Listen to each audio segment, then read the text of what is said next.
ini pistonnya nongol segini. Coba kita ukur nongolnya seberapa ya.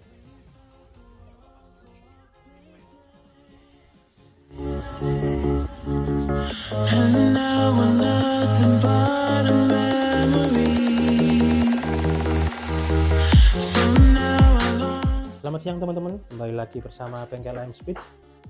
Di video kali ini ada yang komentar di salah satu konten TikTok yang kita upload kemarin-kemarin, yang di konten silinder block Mio ya, sama stroke Mio yang kita ngetrap di crankcase itu. Ini komentarnya seperti ini.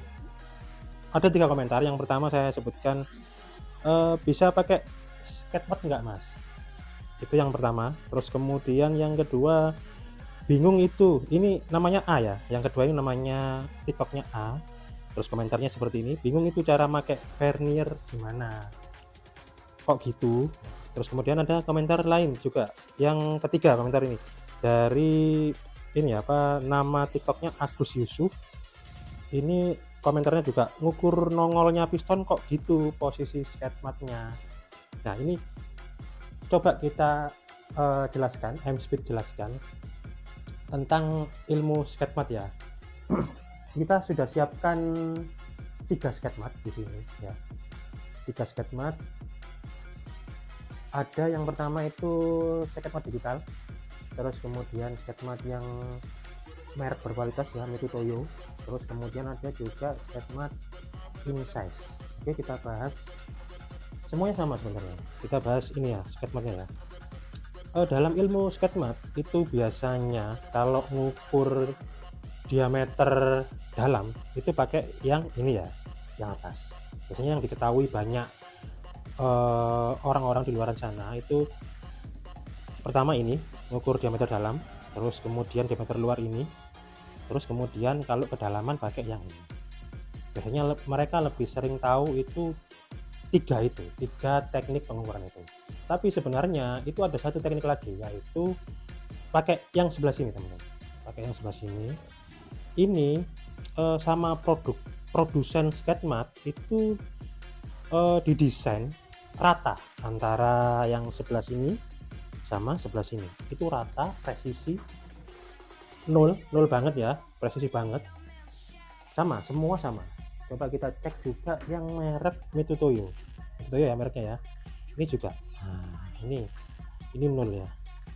Ini juga, kenapa kok dibuat 0 gini? Ini juga berfungsi untuk pengukuran juga. Tapi pengukuran di sini itu biasanya untuk bidang-bidang timbul yang nggak terlalu panjang ya teman-teman. Kalau timbulnya sedikit itu bisa diukur pakai di sini. Jadi antara perbedaan yang awal di sini ya, letak posisi awal ini, terus turunnya di sini, nah ini letak posisi kedua. Ini bisa diukur lewat sini. Itu kalau bidangnya ketebalannya itu nggak terlalu tebal, tebalnya sedikit ya. Terus kemudian ruang untuk mengukurnya juga leluasa, nggak terlalu sempit. Jadi itu bisa dipakai yang sebelah sini.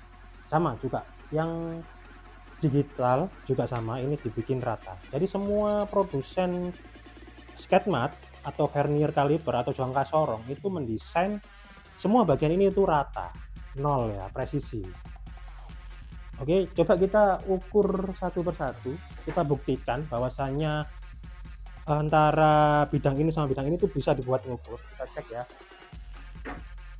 Kalau di kemarin kita ngukur di konten yang Mio itu kan pakai ini. Nah, kita coba ukur, misal contoh ini ya, kita kasih contoh buat kalian. Kita set di angka 10. Ini yang InSize ya.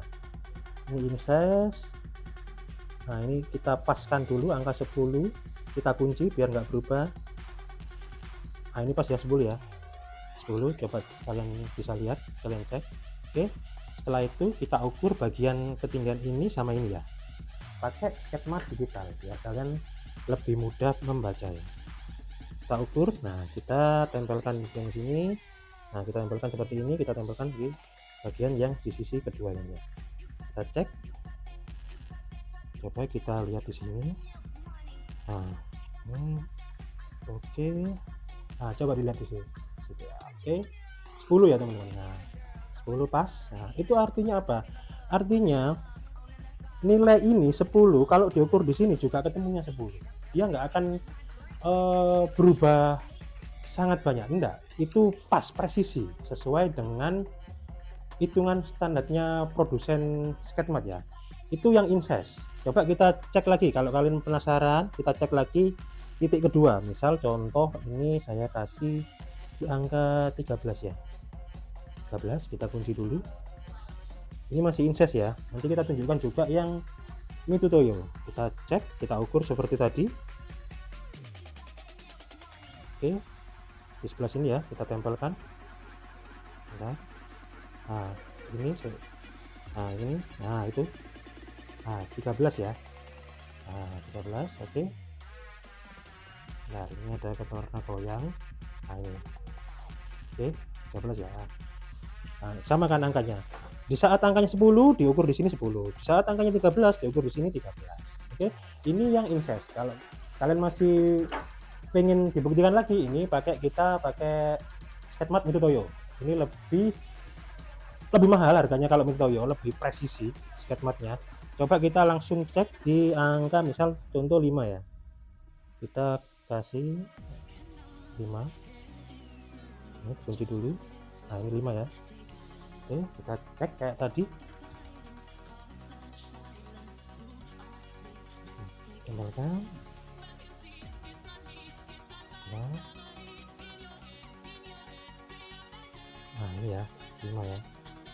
Oke, nah itu 5 sama kayak ini juga di angka 5 mili. Kedua lagi kalau kalian masih belum yakin, coba kita taruh di angka 8 kita kunci dulu. Nah ini 8 ya, bisa dilihat di sini ini angka 8. Oke, kita cek lagi dengan pakai dial digital.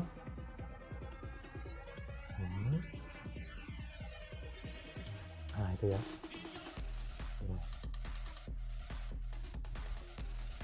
Nah itu tunggu ya, 7,99 itu dibulatkan 8.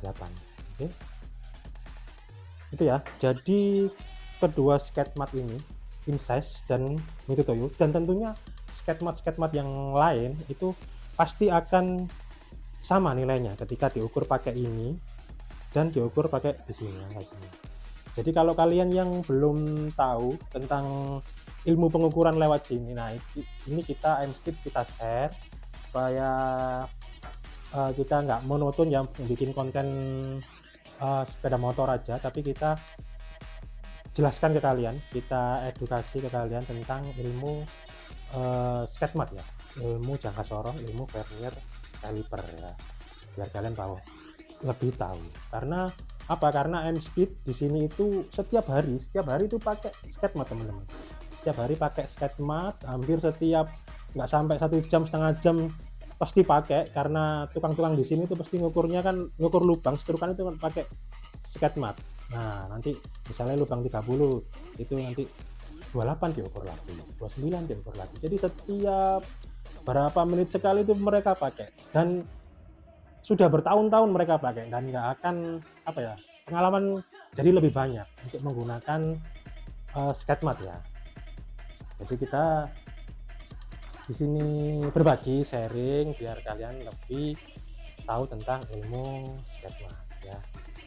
Itu saja dari saya. Kalau kalian pengen ngerjain motor kalian atau pengen ngerjain spare part single block, kop, askruk, noken, nah, kalian bisa langsung chat admin Mspeed atau tanya-tanya di kolom komentar. Sekian dari saya. Selamat siang. Assalamualaikum warahmatullahi wabarakatuh.